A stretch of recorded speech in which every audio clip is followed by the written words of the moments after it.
Lux lucet in tenebris. La luz brilla en las tinieblas. Hoy, el lema de los valdenses se encuentra inscrito en todas las iglesias del valle.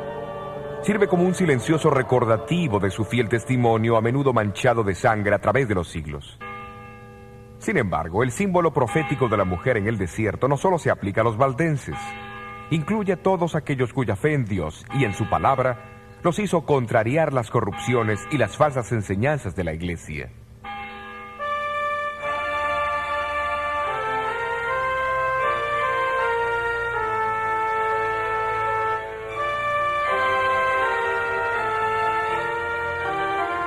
Un año antes que Lutero clavase su tesis en la puerta de la iglesia, la reforma comenzó en Suiza con la predicación de Ulrico Zwinglio, quien habló contra la venta de indulgencias y otros abusos papales y enseñó que la salvación solo proviene de Cristo. Pero no fue de Lutero que aprendió estas cosas, fue por el estudio de las Escrituras. En los estados alemanes, Lutero se destacó entre todos los reformadores, pero en los distritos suizos muchos hombres piadosos fueron campeones de la fe. Muchos de los reformadores sobresalientes son recordados en este monumento de la Reforma en Ginebra. Guillermo Farel, llamado por algunos como el Lutero de la Suiza francesa. Juan Calvino y Teodoro Beza, sucesor y biógrafo de Calvino. Calvino nació en Francia y fue guiado a la fe de la Reforma por su primo, Pedro Olivetan, que más tarde fue quien tradujo la Biblia al francés para los valdenses. A la edad de los 25 años, Calvino fue a Basilea en Suiza. Allí completó y publicó lo que probablemente fue el volumen más influyente de la Reforma protestante, la institución de la religión cristiana.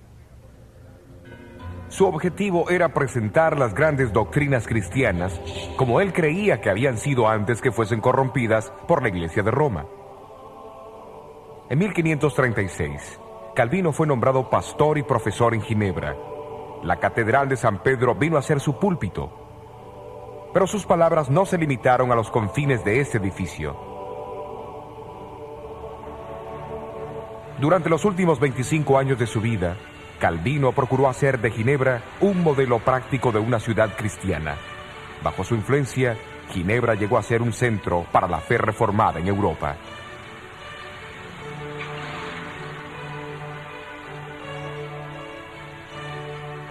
Además, estableció un colegio en Ginebra que atrajo estudiantes de toda Europa.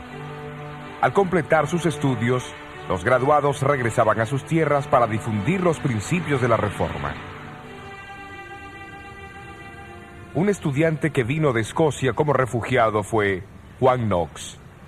Llegó a ser íntimo amigo y ardiente discípulo de Calvino.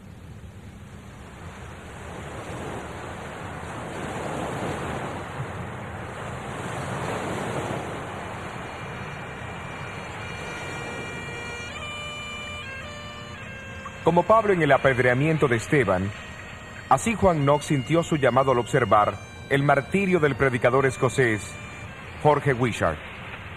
Aquí al frente del castillo de San Andrés, las letras GW marcan el lugar donde Wishart fue quemado en la hoguera en 1546.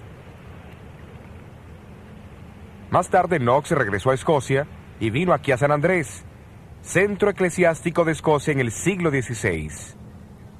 Su catedral era una de las más grandes del cristianismo.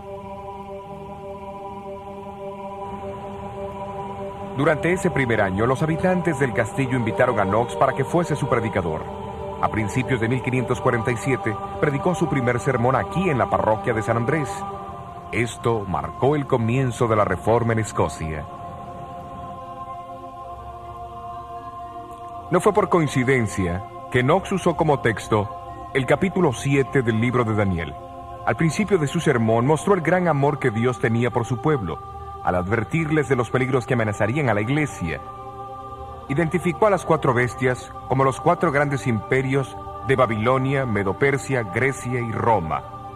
Luego habló del cuerno pequeño que lo seguía, identificándolo como el anticristo papal. Al hacer esto, Knox se incluyó en la lista de los grandes reformadores como Wycliffe, Huss, Lutero, Calvino y muchos otros que habían declarado lo mismo. 13 años más tarde, el Parlamento escocés se reunió en Talbot. El sitio fue aquel, adjunto a la iglesia de San Giles en Edimburgo, donde Juan Knox era el predicador. 6 reformadores escoceses que por una increíble coincidencia llevaban el nombre cristiano Juan, escribieron una confesión de fe que fue formalmente adoptada por el Parlamento en agosto de 1560. La misa fue prohibida y la fe protestante fue establecida en Escocia. Sin embargo, la nueva monarca, María, reina de Escocia, con su fuerte atavismo católico, tenía otros planes. Cuando ella ordenó la celebración de la misa, Knox pronunció sus objeciones en tono amenazador desde este púlpito de la Catedral de San Giles. La reina María citó a Knox a comparecer en el Palacio de Holyrood, no muy lejos de San Giles. María, como otros monarcas de aquel entonces, creía que gobernaba por autoridad divina y que las conciencias de sus súbditos estaban bajo su control. Por eso, la confrontación entre María y Knox era crucial para la supervivencia de la reforma en Escocia. Tú has enseñado a la gente a recibir otra religión que no es la que los príncipes aceptan, pero Dios ordena a los súbditos a obedecer a sus príncipes. Señora, la religión verdadera no tuvo su origen ni su autoridad de los príncipes, sino tan solo del Dios eterno. Así que los súbditos no están sujetos a ajustar su religión a los gustos de los príncipes, porque a menudo los príncipes, entre otros, son los más ignorantes de la verdadera religión de Dios. Sí, pero la vuestra no es la iglesia que yo abrigaré. Yo defenderé la iglesia de Roma, porque creo que es la verdadera iglesia de Dios.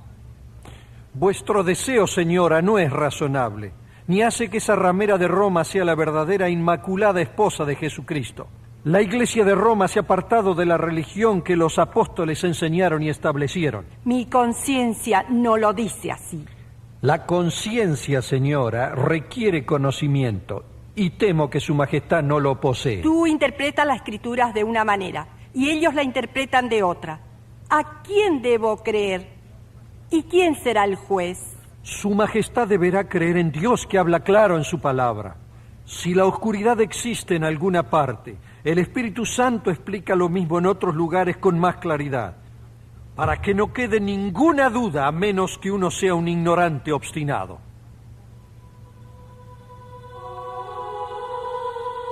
Ante Carlos V en Worms y de Knox ante la reina María en Holyrood, los momentos más dramáticos de la reforma fueron los de Lutero. En ambos casos, la victoria favoreció a los individuos que tenían una fe inconmovible en Dios y en la verdad de su causa.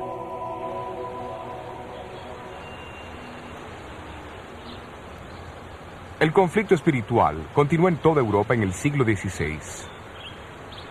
En Inglaterra, la reforma formal que resultó del desprendimiento de Roma por Enrique VIII en 1534 fue en gran parte política, pero en los años que siguieron se levantaron hombres determinados a traer los principios bíblicos de vuelta a la Iglesia de Inglaterra. Esto no ocurriría sin una gran oposición. María Tudor, la hija de Enrique, asumió el trono en 1553 e inmediatamente decidió restituir Inglaterra a la Iglesia romana. Durante su reinado de 5 años, unos 300 protestantes fueron quemados en la hoguera.